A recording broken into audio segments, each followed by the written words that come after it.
The keys felt heavier after the funeral. That was the stupid thought I kept having while I sat in my truck outside Daniel Price's house, staring at the brass keyring in my palm like it might explain how a man could be laughing with you in April and gone by October. There were 3 keys on it. One for the old lakeside cottage Daniel and I had bought when we were 26, and 2 broke to have good judgment. One for the detached garage where we rebuilt a 1968 Mustang that still didn't run unless you threatened it, and one tiny silver key I didn't recognize. I was 34 years old, a high school history teacher, and I had spent the last 6 months pretending I was handling my best friend's illness better than I was. I graded papers, I paid bills, I answered texts with thumbs up emojis like a coward. And after Daniel died, I did what I always did when something hurt too much. I made myself useful. So I came to drop off his keys. That was all. I told myself I would hand them to his widow, say something respectful, maybe carry in a casserole from some neighbor if one appeared, and leave before either of us had to stand in the awful silence where Daniel should have been. The porch light was on even though it was only late afternoon. Rain clung to the gutters in silver threads. The front yard still had Daniel's crooked bird feeder, the one he insisted cardinals preferred because birds respect bad carpentry. I almost laughed. Then the door opened before I knocked. Rachel Price stood there in a charcoal sweater, hair pulled back loosely, her eyes tired in a way makeup couldn't touch. She was 32, a hospice nurse, which meant she had known exactly what was coming, and still somehow looked shocked it had arrived. For 1 second, neither of us spoke. I had seen Rachel plenty of times over the years, barbecues, lake weekends, hospital rooms, but grief changed the shape of a person. It stripped away the noise. She looked smaller and stronger at the same time, like a candle refusing to go out in a draft. I held up the keys. I brought these. Her eyes dropped to my hand. Then she looked back at me and something moved across her face. Not surprise. Recognition. He said you'd come, she said softly. Stay. I actually glanced behind me, like Daniel might be standing on the steps, grinning at the setup. Sorry? Rachel opened the door wider. Daniel said you'd show up with the keys and try to leave before I could offer you coffee. That sounds unfairly accurate. He also said you'd make one joke badly, then pretend you had somewhere else to be. I lowered my hand. In my defense, I do have somewhere else to be. Where? I looked toward my truck. Rachel followed my gaze. Your truck doesn't count as a social engagement, Grant. There it was. The first almost smile I'd seen from her since the service. My name sounded strange in her voice that day. Familiar, but newly personal. Like we had been orbiting the same man for years and had only just noticed each other across the empty space he left behind. I wasn't planning to intrude, I said. You're not. Rachel? Grant. Her voice softened but didn't break. He asked me to ask you. The rain ticked against the porch roof. I should have handed her the keys and stepped back. That would have been clean, respectful, safe. Instead, I stood there like an idiot with wet shoulders and a heart I hadn't let myself feel in months. He asked you to ask me to stay? She nodded. Not forever, just tonight. That sounds like Daniel being dramatic. He was dying. He earned dramatic. That got me. A laugh slipped out before I could stop it, rough and useless. Rachel's mouth curved faintly, and for a second, the house behind her didn't look like a place of mourning. It looked like a place where Daniel had once burned toast, played music too loud, kissed his wife in the kitchen, and called me over because he needed help moving furniture he had already moved. Rachel stepped aside. The inside of the house smelled like coffee, lemon cleaner, and lilies from the funeral. Too many lilies. There were sympathy cards on the entry table. A pair of Daniel's running shoes sat near the stairs, laces still knotted the way he left them. I walked in and immediately regretted breathing. Rachel noticed. She closed the door gently, then took the keys from my palm. Her fingers brushed mine, cold, steady, and the contact landed harder than it should have. Not romantic exactly, not then, but human. Warm in the middle of a day that had made everything feel numb. You ate today? She asked. I had gas station coffee. So no. Coffee is a food group if you're committed. Daniel said you'd say that too. I frowned. How much did he say about me? Rachel turned toward the kitchen. Enough that I'm concerned about your diet and your emotional avoidance. That man betrayed me on his deathbed. He loved you on his deathbed. The words stopped me in the hallway. Rachel stopped too, her back to me for a moment. When she turned, her eyes were wet but clear. He worried about you, she said. More than you knew. I wanted to argue. Daniel had a wife, cancer, medical bills, pain, fear. He had no business worrying about whether I was eating dinner alone over the sink. But that was Daniel. The kitchen was warm. A pot of soup sat on the stove, untouched. 2 bowls were already on the table. 2. I looked at them. Rachel caught me looking and gave a small shrug. He was very confident. Or bossy. That too. I should say this carefully because grief can make people mistake any tenderness for something it isn't. Rachel was beautiful, yes. She had always been beautiful in a quiet, clear-eyed way that made Daniel puff up whenever she entered a room. But sitting across from her at that kitchen table, I wasn't thinking about beauty the way a man thinks about a woman across a bar. I was thinking that she was the only person in the world who knew exactly which laugh was missing. And when she slid a bowl toward me, her hand lingered near mine just long enough that neither of us could pretend we hadn't noticed. "Eat," she said. "Yes, ma'am." "Don't call me ma'am, I'm grieving, not 80. I looked up. There it was again. That almost smile. And because Daniel wasn't there to take up all the air with his ridiculous stories, Rachel and I had to fill the room ourselves. At first we talked about the funeral, then about the cottage, the dock that leaned left, the raccoon Daniel swore was personally targeting him, the Mustang that had spent 8 years in a garage waiting for a Saturday neither of us ever seemed to have. "He wanted you to keep working on it," Rachel said. I stared into my soup. "I don't know if I can." "He knew you'd say that. Apparently your husband spent his final months writing a grant user manual." Rachel laughed then. A real laugh, quick and surprised, and it changed her whole face. I felt something in my chest loosen. Then I felt guilty for feeling it. Rachel saw that too. "Don't do that," she said quietly. "Do what?" "Punish yourself for breathing." I couldn't answer. She reached across the corner of the table and touched my wrist. Not to comfort me like a nurse, not like a widow accepting help. Just one person asking another not to disappear. The room went still. For the first time all day, I didn't want to run. Then the grandfather clock in the living room chimed 6, and Rachel pulled her hand back slowly as if remembering the same thing I was remembering. Daniel, her husband, my best friend, the man whose keys sat between us. "I should go," I said, though I didn't stand. Rachel looked toward the hallway. "If you do, I'm supposed to give you something." "Supposed to?" She got up and opened the drawer beneath the phone charger. From it, she took a small sealed envelope with Daniel's handwriting across the front. My throat tightened before I even read it. "Grant, only if he tries to leave." I stared at the envelope like it might bite me. Rachel held it out, but she didn't push it into my hand. "You don't have to read it here."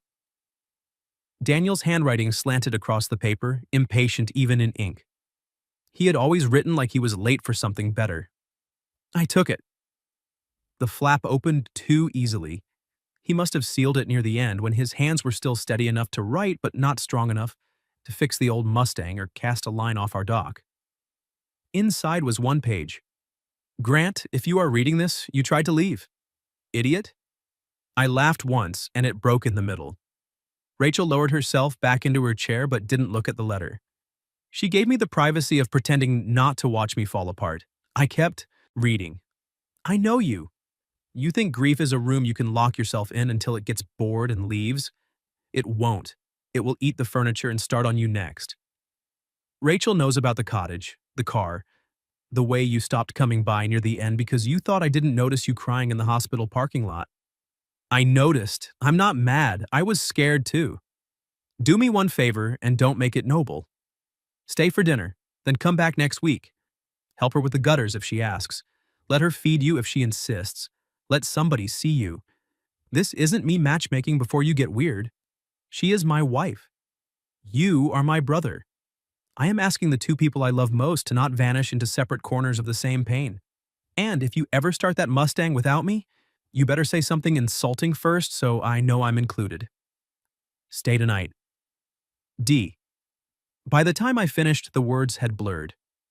I folded the letter carefully because it felt like touching Daniel's shoulder one last time. Rachel was looking down at her hands. He made me promise, she said, not to chase you, just open the door. I wiped my face with the heel of my hand. He always did hate when I left a party early. He said you called it protecting your peace when really you just hated saying goodbye. That sounds like slander from a dead man. It sounded like love when he said it. We sat there in the quiet kitchen with soup cooling between us. Then I said, I can stay tonight. Rachel's eyes lifted to mine. Not relief exactly. Something softer, like a held breath finally released. I changed the sheets in the guest room, she said. Confident. Prepared. There's a difference? Prepared has clean towels. I nodded, but neither of us moved. The clock ticked. Rain scratched at the windows. Her sweater had slipped off one shoulder slightly, revealing the pale line of her collarbone, and I hated myself for noticing anything so ordinary and intimate. Then she reached across the table and took Daniel's letter from where I had placed it. For one wild second, I thought she was going to read it. Instead, she folded it once more and handed it back. Keep it. He wrote it for you. Our fingers touched again. This time, neither of us pulled away immediately. Her skin was warm now. Mine wasn't. Grant, she whispered. Yeah? I don't know how to do this. Grieve? Be in this house without him. Her voice thinned. Make coffee for one. Sleep while his shoes are still by the stairs. Hear a car outside and for half a second think. She stopped. I covered her hand with mine. It was not a move. It was not a promise. It was not anything except the truth of that moment. I couldn't let her be alone on one side of the table while I sat untouched on the other. I still reached for my phone to text him, I said. Today, after the service, I saw a guy in a terrible baseball cap and thought, Daniel needs to see this idiot. Rachel gave a watery laugh. He loved terrible hats. He owned 3. He owned 6. I hid half. That explains the missing fishing cap. I burned that one. I looked at her, scandalized. Rachel Price. It had mold. It had history. It had moldy history. Her laugh came again, and mine followed it, both of us sounding guilty and grateful and a little broken. Her thumb shifted under my palm, a small movement that brushed the inside of my wrist. The touch changed the air. Not into romance? Not yet. Into awareness.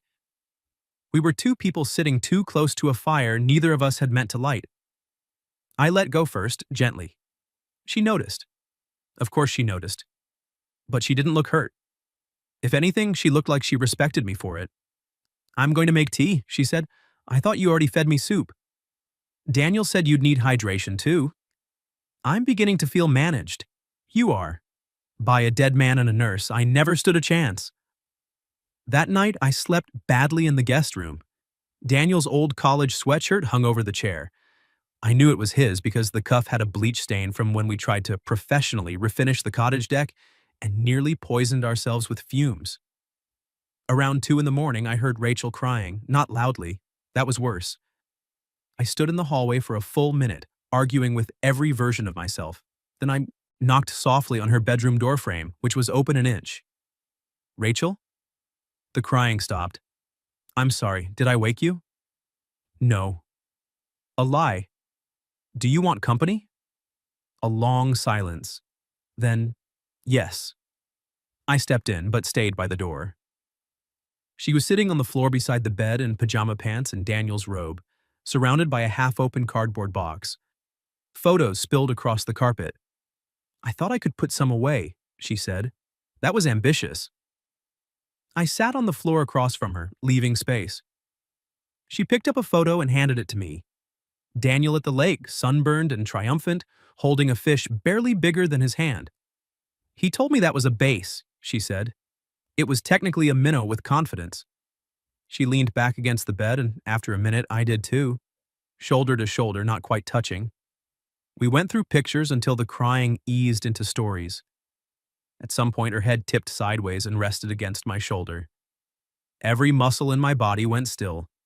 "You okay?" I asked. "No," she murmured. "But don't move." So I didn't. Her hair smelled like lavender shampoo and rain. I stared at the photo in my hand until I couldn't see it anymore. "I miss him," she said. "Me too." "I'm glad you came." I swallowed. "Me too."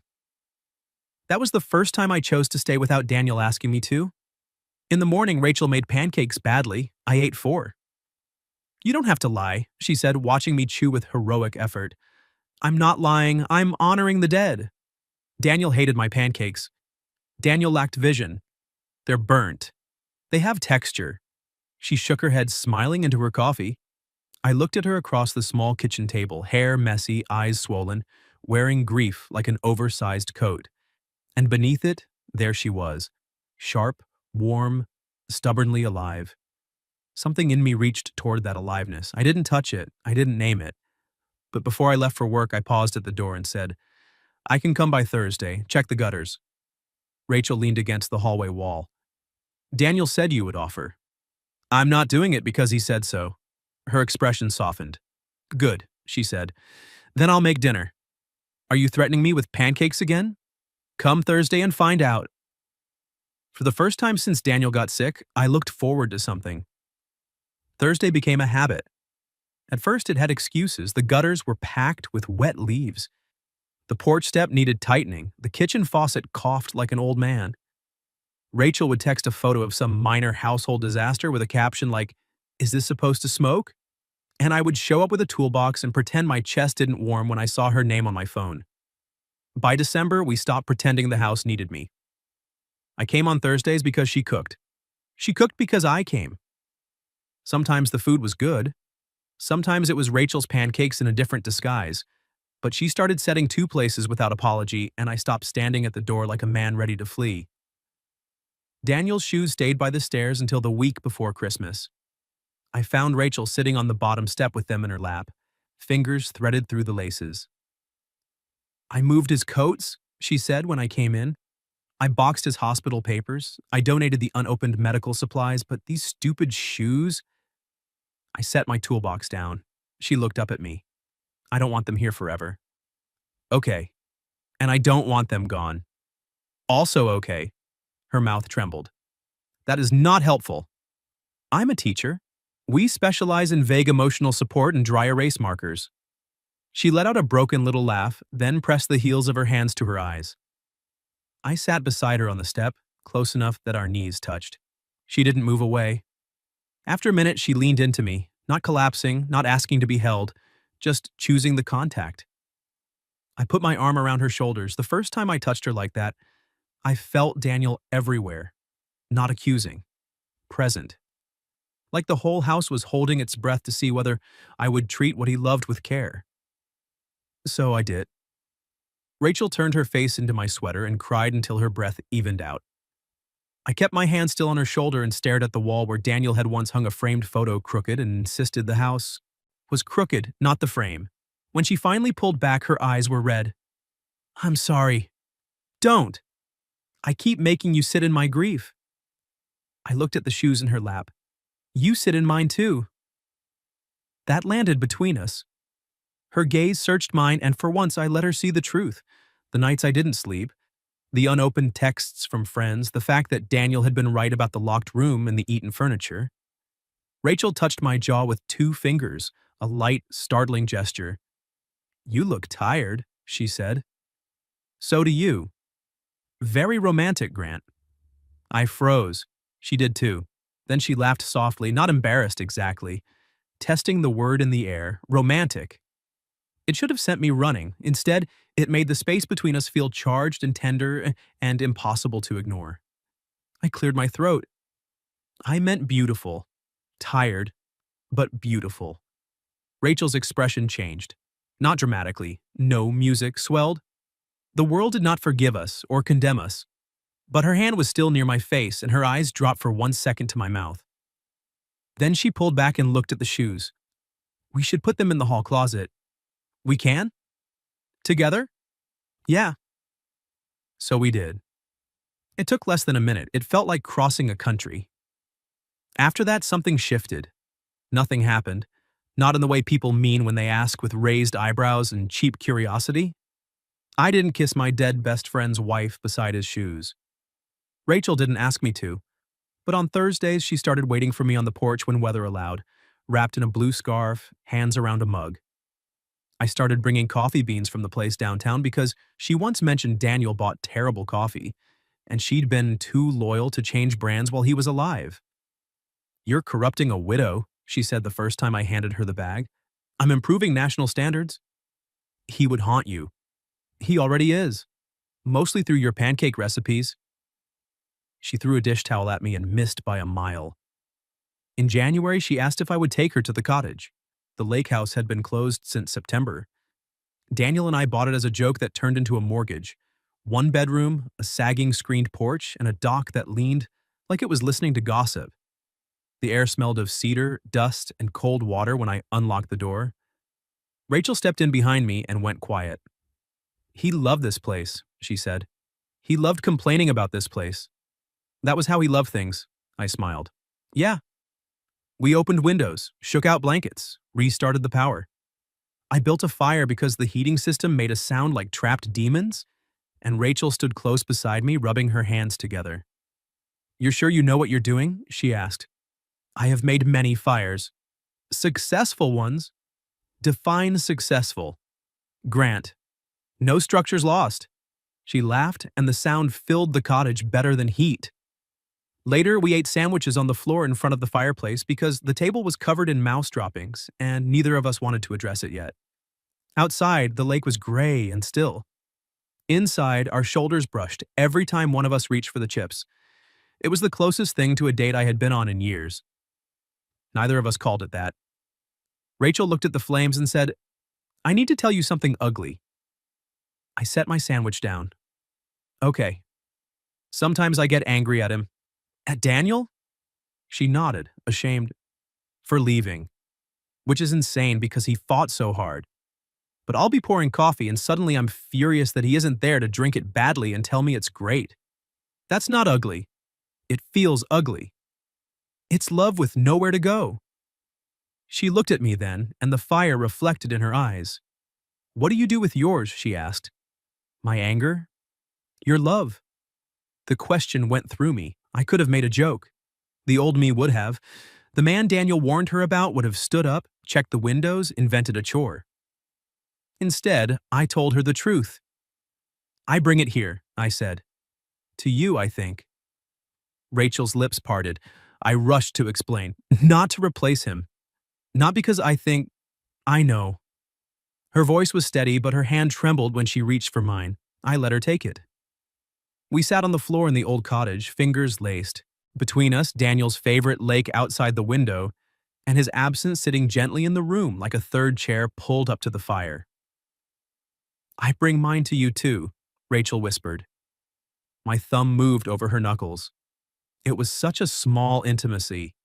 No one would have called it a betrayal from the outside, but from inside my skin, it felt enormous.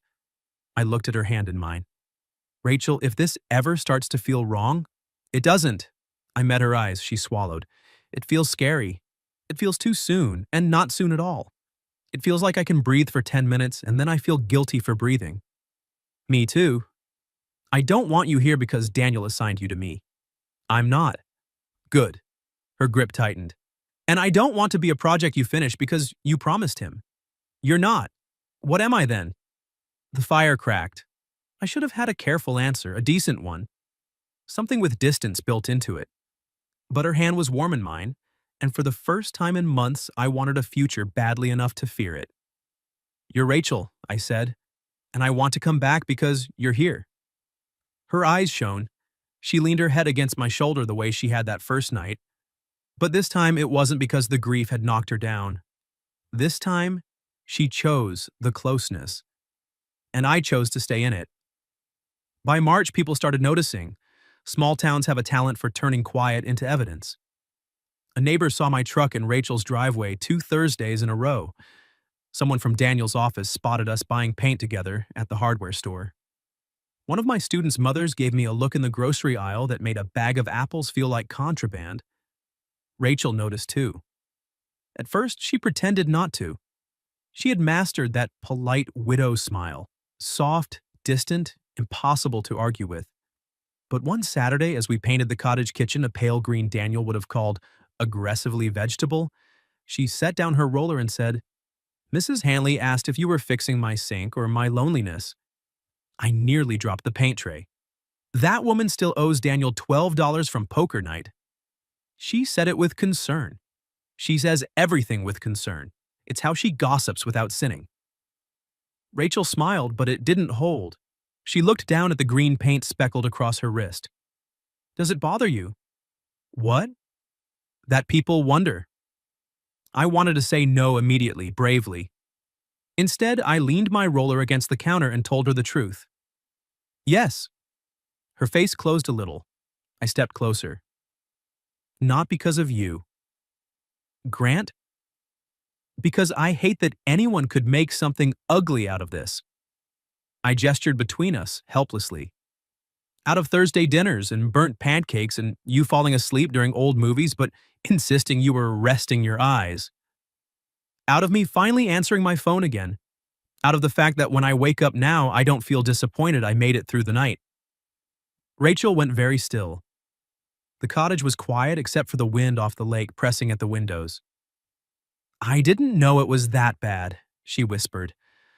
"I didn't want you to." "You don't get to decide that for me." There was no anger in her voice. That made it worse. She crossed the room and stood close enough that I could see a streak of paint on her cheekbone. Green, ridiculous, beautiful. "I don't need you polished," she said. "I don't need the version of you Daniel told to behave. He told me that a lot. I know, he told me because you never listened." I huffed a laugh. Rachel lifted her hand and touched the front of my shirt, just over my heart. Not dramatic, not claiming, just there. "I want the real man," she said. "The one who is sad and scared and makes terrible coffee when he's distracted. The one who looks at me like he's asking permission to hope." My breath caught. "Do I?" I asked. "Yes." "And do I have it?" Her eyes filled, but she smiled. "You have to stop asking Daniel first." That undid me, because I had been. Every time I looked at her too long, every time her hand found mine in the dark of a movie, every time I laughed and forgot to feel guilty for half a second, I had been turning inward, searching for a verdict from a man who wasn't there. I looked toward the window, at the gray lake beyond it. Then I looked back at Rachel. "I loved him," I said. "I know. I will always love him. So will I. And I love you." The words left me quietly. No thunder, no sweeping music, just a sentence that had been growing roots for months. Rachel's hand tightened in my shirt. She closed her eyes and a tear slipped down through the paint on her cheek. "I love you too," she said. "And I'm terrified." "Good, me too." That made her laugh and cry at the same time. I reached up slowly, giving her every chance to move away and brushed the tear from her cheek with my thumb. The paint smeared. She laughed harder. "You made it worse," she said. "I'm a history teacher, not an art restorer." "You're impossible." "You love me." Her smile trembled. "I do." The first kiss was not stolen, that mattered. Rachel rose onto her toes and I met her halfway. Her lips were soft and warm and shaking a little. Mine probably were too. It was a gentle kiss, careful at the edges, but it opened something in me that grief had not managed to kill. When we parted, she stayed close, forehead against mine. No guilt crashed down. Only sorrow, yes, always sorrow. But also relief, like love had made room for love. Rachel touched my face. "We're not erasing him." "No." "We're not betraying him." "No." "We're alive." I swallowed. "Yeah." She kissed me again, shorter this time, and smiled against my mouth. "And you have paint in your hair." "Romance is dead." "Not dead, just poorly supervised." After that, we did not announce anything. We didn't need to, but we stopped pretending our hands found each other by accident. We walked at the lake with fingers laced. We cooked dinner at her house, and when she burned the garlic bread, I kissed the flour off her wrist and told her it added character. She rolled her eyes and kissed me back so quickly I forgot what I'd been saying. Still, grief had its own calendar. Daniel's birthday came in April. Rachel invited me over, then canceled, then called me from her car parked outside the cemetery because she couldn't make herself get out. I thought I could do this alone, she said. I'm coming. No. Her voice shook. Not to rescue me. I need to ask properly. I stopped with my keys in my hand. Will you come be with me? She asked. Because I want you there, not because Daniel told you to be. My throat tightened. Yes. At the cemetery, she stood beside the stone with a bouquet of yellow tulips. I brought a terrible baseball cap and set it on the grass. Rachel stared at it. Is that? He would have hated it. He would have worn it. Exactly. She slipped her hand into mine. For a while, neither of us spoke, then Rachel said, I'm in love with Grant. The air left my lungs. She was looking at Daniel's name, not at me. I think you knew I might be, someday. Or maybe you just knew we'd need each other and trusted us not to ruin it. Her fingers trembled in mine. I miss you. I love you, and I'm going to keep living. I could barely see. I cleared my throat. Hey, Dee, the Mustang still doesn't start. Rachel gave a wet laugh. And I love your wife, I said, voice breaking. I tried not to. Then I tried to do it properly. I hope that counts for something. The wind moved through the cemetery trees. Rachel leaned into my side. It counts, she whispered. Maybe she meant Daniel. Maybe she meant herself. Maybe by then those were no longer separate blessings. That evening we went back to her house and made Daniel's favorite meal, chili too spicy for reasonable adults. We opened one beer for him and left it on the porch rail. Rachel curled beside me on the swing under a blanket, her head on my shoulder, my arm around her waist. For the first time, I kissed her there, on that porch in the house where she had opened the door months ago and asked me to stay. She kissed me back without hesitation. And inside, on the entry table, the keys to the cottage and the garage rested in a small ceramic bowl, no longer feeling like something I had come to return. They felt like something Daniel had trusted me to carry forward. By summer, Rachel stopped calling the guest room the guest room. She didn't rename it for me, not at first. She only cleared one drawer, then half the closet. Then one Sunday morning, while I stood barefoot in her kitchen making coffee, she walked in wearing my old college shirt and said, Your socks are staging a coup in the laundry room. My socks are freedom fighters. They're fugitives, and they live here now, apparently. I turned from the counter. She was trying to sound casual, but her cheeks were pink. I crossed the kitchen slowly. Do I? Her smile softened. If you want to. There are questions that arrive dressed as jokes because they're too frightening to say plainly. I set the mug down and took her hands. I want to. Rachel looked at our joined hands like she still sometimes couldn't believe she was allowed to hold on to someone. Not instead of him, she whispered. No.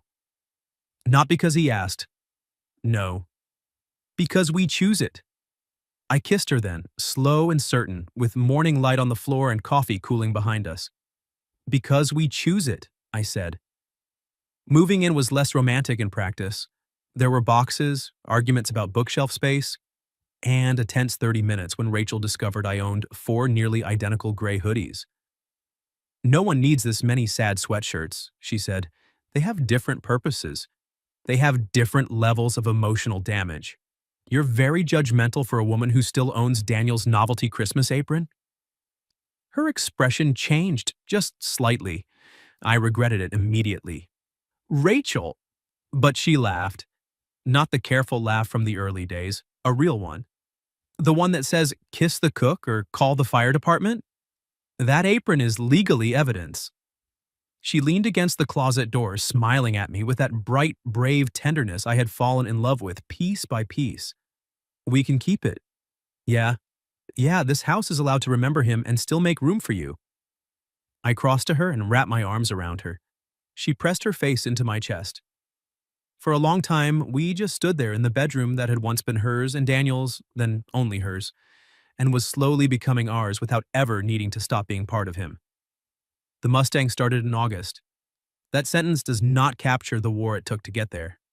It took 3 weekends, 2 wrong parts, 1 YouTube tutorial filmed by a man who should not have been trusted with wires, and Rachel sitting on an overturned bucket in the garage reading Daniel's old notes aloud like scripture. He wrote, "Grant will say the carburetor is fine. Do not believe him." I looked up from under the hood. "Your late husband is still bullying me." He also wrote, "Rachel, if he gets dramatic, feed him." I am not dramatic. She glanced at the grease on my face, the wrench in my hand, and the engine that had personally insulted me for 8 years. "You called the fuel pump a traitor. It knows what it did." When the engine finally turned over, it coughed, roared, and settled into a rough, glorious idle. Rachel screamed. I laughed so hard I had to grip the fender. Then I looked at the empty space beside me and said, "You hear that, Dee? It still sounds terrible." Rachel came around the car and slid her arms around my waist from behind. She rested her cheek between my shoulder blades. "He heard," she said. I covered her hands with mine. The garage smelled like oil, dust, old leather, and summer rain. Daniel's tools hung on the wall. Rachel's laughter was still in the air. My heart hurt and healed at the same time. That was grief, I learned. Not a wound that vanished, but a scar that could live under warm skin. We drove the Mustang to the cottage the next weekend. It was loud, unreliable, and absolutely perfect. Rachel wore sunglasses and tied a scarf over her hair like she was in an old movie. "You look ridiculous," I told her. "You look in love." I glanced over. She was smiling at the road ahead. "I am," I said. She reached across the bench seat and took my hand. At the cottage, we painted the dock rails, replaced the broken screen door, and hung a small wooden sign by the kitchen window. It read, "Bad Carpentry Welcome." Rachel had it made. I pretended not to cry. That night, we sat by the lake with a blanket around our shoulders. The sun dropped low, turning the water gold. Rachel leaned against me, her hand tucked under mine, the cottage glowing behind us. "I used to think moving on meant leaving him behind," she said. "Me too. What do you think? Now?" I looked at the dock Daniel and I had built badly, at the house he had loved loudly, at the woman beside me who had loved him first and loved me honestly. I think moving on means carrying him better. Rachel kissed my shoulder. That sounds like something a history teacher would say. It was profound. It was medium profound. "You wound me. You'll survive, I'm keeping you around." I turned toward her. "Yeah?" She looked up at me, eyes warm, face open. "Yeah." I kissed her as the last light slid across the lake. A year after the funeral, Rachel and I went back to the cemetery with yellow tulips, one terrible baseball cap, and a photograph of the Mustang parked in front of the cottage. Rachel placed the flowers by Daniel's stone. I set the photo beside them. "We did it," I said. Car runs. Cottage still leans. Your wife still burns pancakes." Rachel elbowed me gently. "And your best friend still over-explains everything." "She knew that going in," I told Daniel. Rachel laughed, then grew quiet. She slipped her hand into mine. "Thank you," she whispered, not to me. The wind moved softly through the grass. Before we left, Rachel touched Daniel's name on the stone. "You were right," she said. "He came with the keys." I squeezed her hand. "And he stayed," she added. That evening, we returned to the cottage. The little silver key I hadn't recognized on Daniel's ring turned out to open the old cedar chest in the bedroom. Inside were photographs, fishing licenses, badly folded maps, and one final note in Daniel's handwriting. "For both of you, when you're ready. No instructions, no manipulation. Just trust." Rachel and I sat on the floor and went through the chest together. We laughed until we cried. We cried until we were tired. Then we carried the photographs to the mantel and placed one in the center. Daniel between us at the lake years ago, sunburned, grinning, arms thrown around both our shoulders. Rachel lit a fire. I stood behind her and wrapped my arms around her waist. She leaned back into me, her hands covering mine. Outside, the lake reflected the moon in a long silver path. Inside, the Mustang keys rested in the bowl by the door, the cottage keys beside them, and Rachel's wedding ring hung on a chain near her heart. Not hidden, not erased, simply honored. She turned in my arms and kissed me. It was not a beginning that forgot the past. It was life after. Two people still grieving, still laughing, still choosing breakfast and bad coffee and Thursday dinners that no longer needed an excuse. And somewhere in all of it, Daniel had kept his last promise. He had opened a door for me from beyond the grave. Rachel had asked me to stay, and I finally learned how. What would you have done if you came to return your late best friend's keys and his widow opened the door, saying he knew you'd come and asked you to stay? Have you ever experienced grief turning into an unexpected second chance at life or love? Tell me your story in the comments. If you like this one, leave a like, subscribe, and I'll see you in the next video.